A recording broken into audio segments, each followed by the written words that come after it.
¿Qué tal? Esta es la presentación final del reto llamado Reacciones Químicas que Salvan Vidas.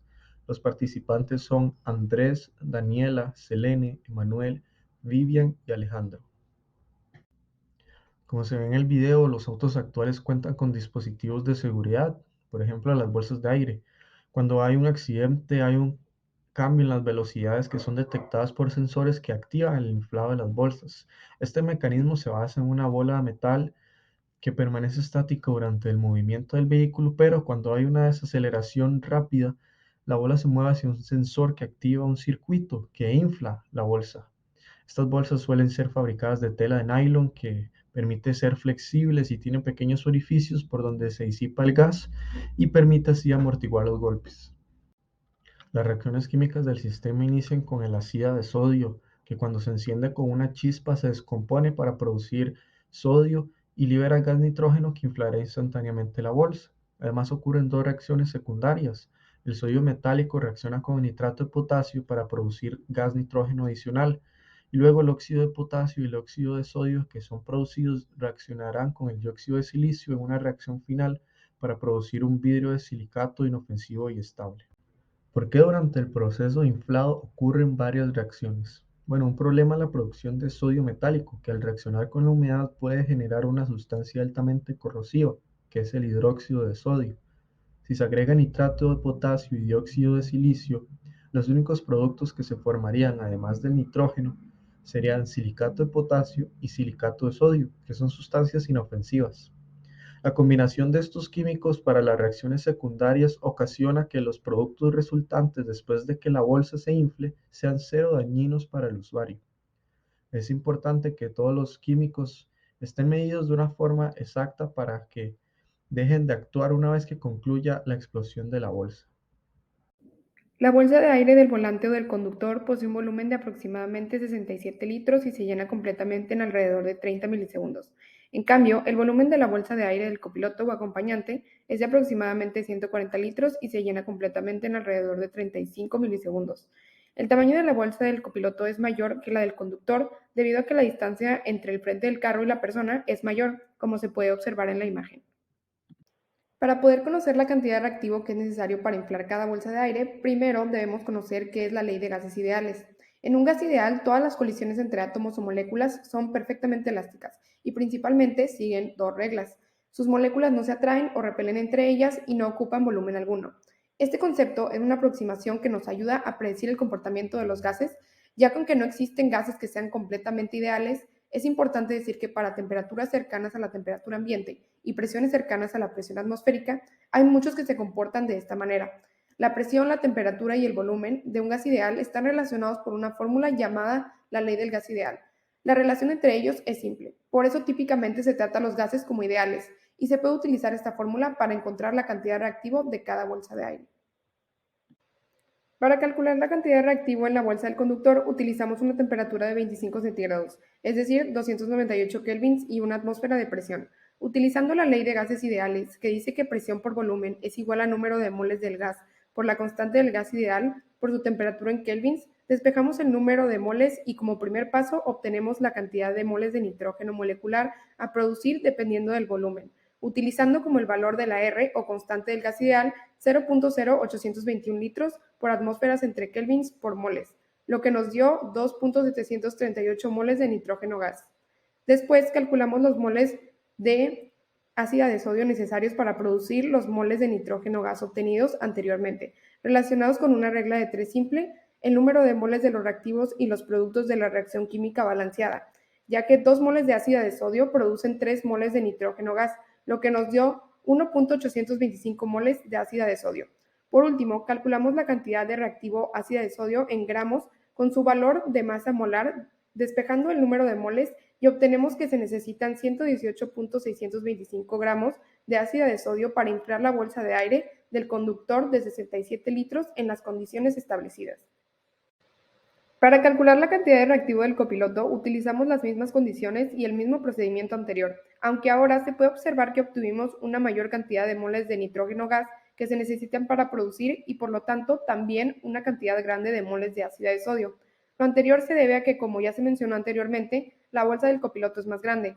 por lo que al final obtuvimos que se necesitan 247.91 gramos de ácido de sodio para inflar la bolsa del aire del copiloto de 140 litros en las mismas condiciones.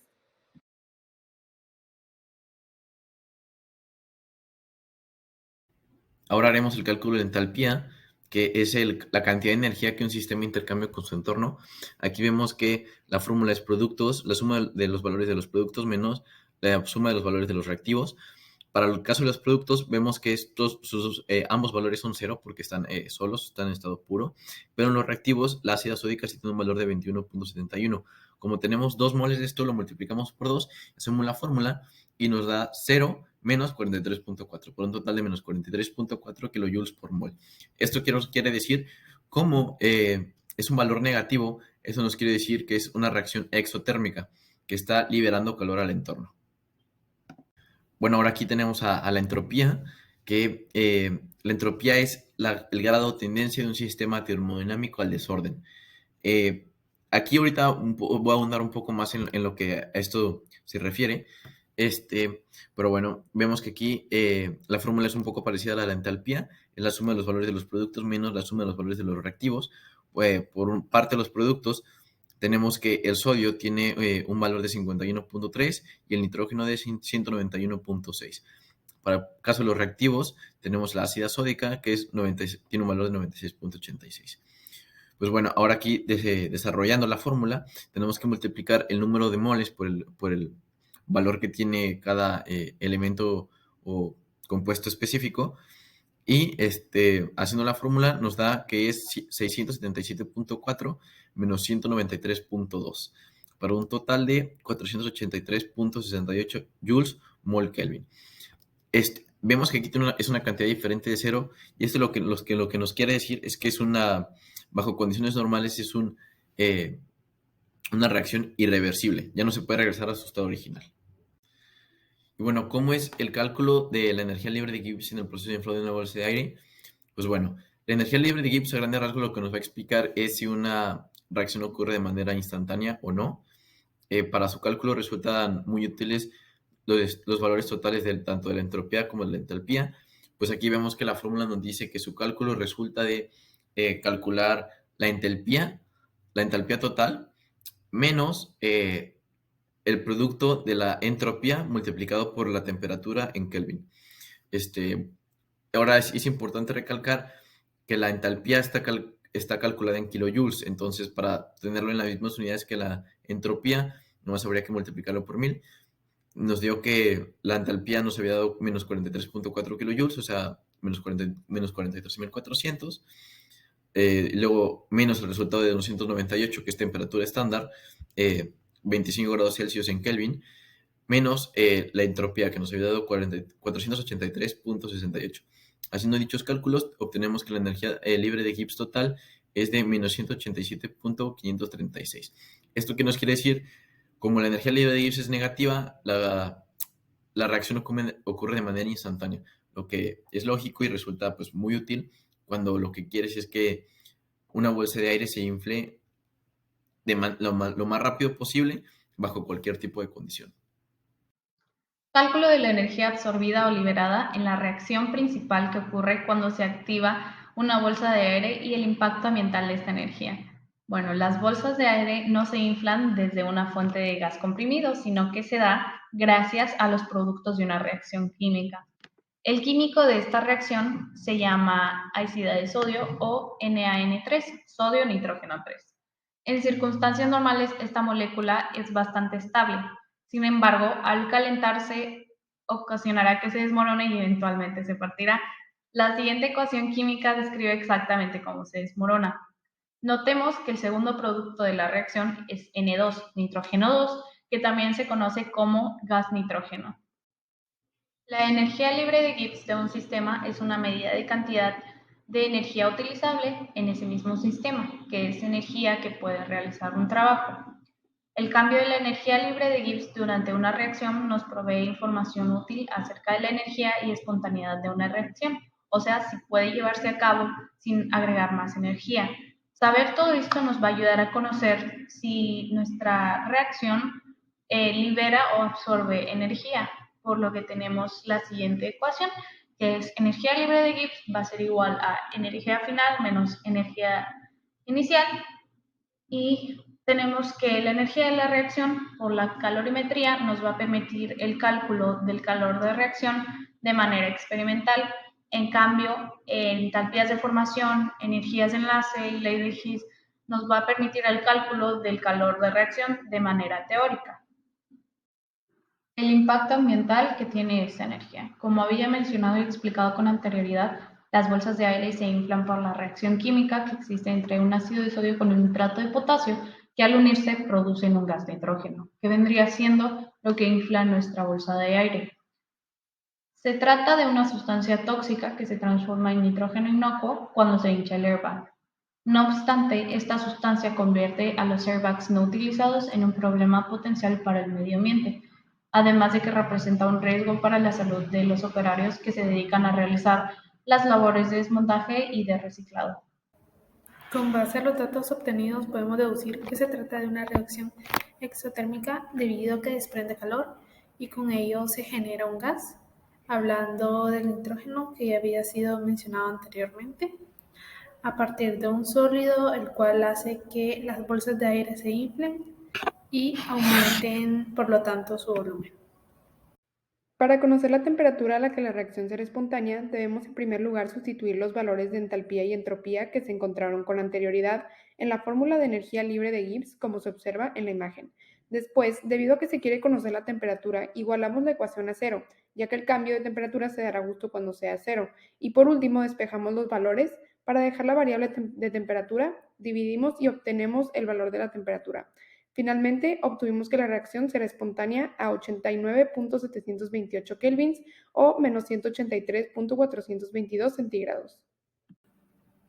El funcionamiento de las bolsas de aire se basa en la descomposición de ácida sódica, un compuesto termodinámicamente estable, pero inestable cinéticamente.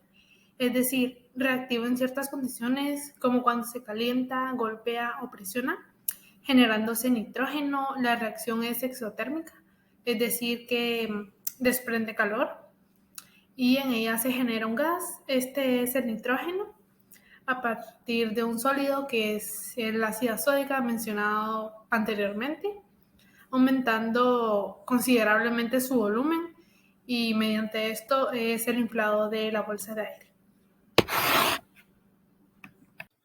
Bueno, el procedimiento adecuado para el manejo de los residuos de una bolsa de aire se puede dividir en dos fases o dos escenarios más bien. El primero es donde la bolsa de aire sí explotó y sí hizo la reacción química. En este caso, debido a que sí pasó todo lo que tenía que pasar, los residuos químicos pues se neutralizan, por lo que ya lo que está dentro de la bolsa de aire no es peligroso ni para el medio ambiente ni para el operador que esté removiendo esta bolsa de aire para posteriormente reciclarla o deshacerse de ella. Ahora, el segundo escenario donde la bolsa de aire es retirada sin que ésta haya explotado, aquí sí es peligroso lo que está dentro de la bolsa debido a que son químicos altamente explosivos y que al operarlos puede ser peligroso si no sabemos cómo maniobrar esta bolsa de aire. Estos químicos son tóxicos también para el operador, por lo que también se vuelve algo peligroso para su salud y no solo para el medio ambiente. Por lo que a lo que se podría llegar con estos datos es que el manejo de los residuos o de bolsas de aire tiene que estar hecho por profesionales y por gente capacitada y que sepa lo que está haciendo y no por nosotros, que no sabemos cómo manejar este tipo de cosas o de artefactos.